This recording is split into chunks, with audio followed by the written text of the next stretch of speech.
I will never take a skit at school, or someone's house. Here's why. So this takes place back in high school, a long time ago. I was in class and I wasn't feeling too good that day. I wish I was kidding, I do but I'm not. I have a bowel disorder with the intestines, not gonna get into that. But I was in class and didn't skit for about a week and a half if I remember correctly. I had to take a skit. Really ducking bad. My stomach was aching so bad. I would never skit at someone's house or school. Except for that day. I thought to myself, duck it, I'll take a skit in the bathroom. It's gonna be the biggest skit anyone has seen, but most likely they'll have no idea who it was. So I asked the teacher to use the bathroom, took a hall pass, and was on my way. I get into that bathroom, but nobody was in it at the time, thank God, and immediately run to the stall, close it, lock it, drop my pants and sit on the toilet. About 5 to 7 seconds later, there it goes. It was 30 seconds of pushing, one came out, and then another one. I could smell the defecation as soon as it hit the water in the toilet, and it was awful. This wasn't going to flush, there's no way. But then a student walked in. My heart sank from my chest to my ballsack probably. I was genuinely terrified. The student walked right in. He said, "Oh God, what the duck is that?" He took a piss, and left as quickly as possible. I sat on the toilet for the next few minutes. My stomach was aching, but I also felt relief. No, I didn't flush it. Didn't even try. I knew it would clog. I didn't want anyone to suspect it was me in even the slightest. I eventually left the bathroom and walked back to class. I was in there for a bit, so the teacher said I was late on the way back. With some quick thinking, I tell her, "I'm sorry miss, won't lie to you. My friends walked in and we got caught up in silly conversation." She replies to me, "Well, at least you're telling the truth, I appreciate that. But you're behind on work." I went back to my desk and finished my stuff. At the end of the day, nobody had an idea who it was that took this giant skit in the toilet and left it there. I went home that day and did things a teenager does at home after school, like usual shenanigans. Took a piss, video games, half-assed my homework, busted a nut, all that stuff. Went back to school the next day. My first thought is, I'm going to that bathroom to see if that skit is still there and if the janitors did anything about it. So I walked in, and that entire stall had a sign that read, "Out of order." The toilet was closed up and everything. I was dying of laughter, it was hilarious. I tried so hard to contain my laughter, which I did. I thought it was ducking hysterical coming back the next day and seeing that same toilet out of order the next day. It stayed like that for maybe another month. And to this very day, nobody had any idea who did it. This was one of the weirdest, but also funniest HS experiences I've ever had. I married my high school bully. She was the popular girl in high school and I was the super tall, awkward lesbian. We were on the volleyball team together and she would always get onto me for messing up. She was never friendly to me and would always leave me out of things intentionally.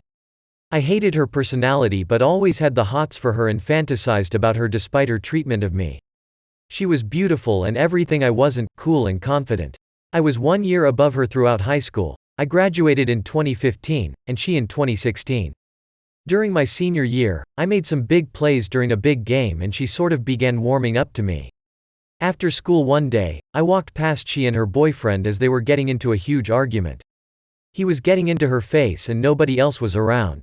I could feel something really bad was about to happen, so I decided to take matters into my own hands. I walked over to him and told him to back off. Surprisingly, he did, perks to being 6'4" and therefore bigger than most guys.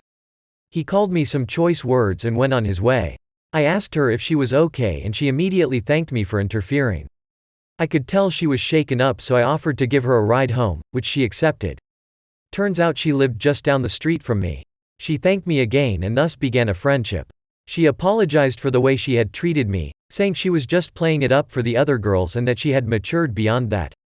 Long story short, I eventually confessed my feelings toward her and she admitted that she had developed similar feelings toward me. It was confusing for her because she had never been attracted to another woman before, so it took her some time to accept it. She still claims to this day that I'm the only girl she's ever had feelings for. All of her celeb crushes are guys and it honestly makes me proud that I was the one able to win her over. We started dating in 2016 and I proposed in February of 2018. We married last September and are currently expecting a daughter together. Found out my wife participates in gangbangs while I'm away for work, so brace on, the long story it's gonna be. I am 34, male. So I met this girl when we both were 18 and joined college. We quickly became friends and soon our friendship turned into a romantic relationship.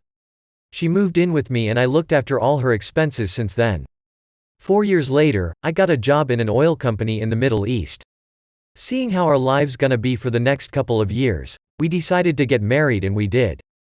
Big mistake. I worked there for 10 long years and used to come back home once a year. Meanwhile, she gave birth to 3 kids. As long as I was there, she never gave me any reasons to believe that she was cheating on me. She called me regularly, always replied to my messages and whatnot. It all started when I was back home after I was done in there, that is a couple of months ago. One of my good buddies called me one day and asked to meet me. We met at the nearby park and that's when he broke this one to me. No, he showed me a couple of pictures. It was hers, of her being naked with different men in different sexual positions. Doing things that she told that she was into. I could feel my heart breaking down into pieces. However, I held my calm and went back home. I didn't tell her anything. I took my car and went for a drive and that's when I contemplated this. I don't know why, but I decided to go for paternity tests. I just felt it. I did and the results came. No, I wasn't the father of any of the 3 kids. This was enough for me and I confronted her. She went hysterical and never answered any questions. She packed her things, took the kids, 8, 5, and 2, and moved in with her mother. I was back at my normal being, not really, the next day and I called up the same buddy and asked him to come over. He did and he started sharing the story. So a while ago one guy who is his good friend and gym buddy approached him and asked whether he wants to be in a gangbang. To which he said no as he was in a relationship with someone.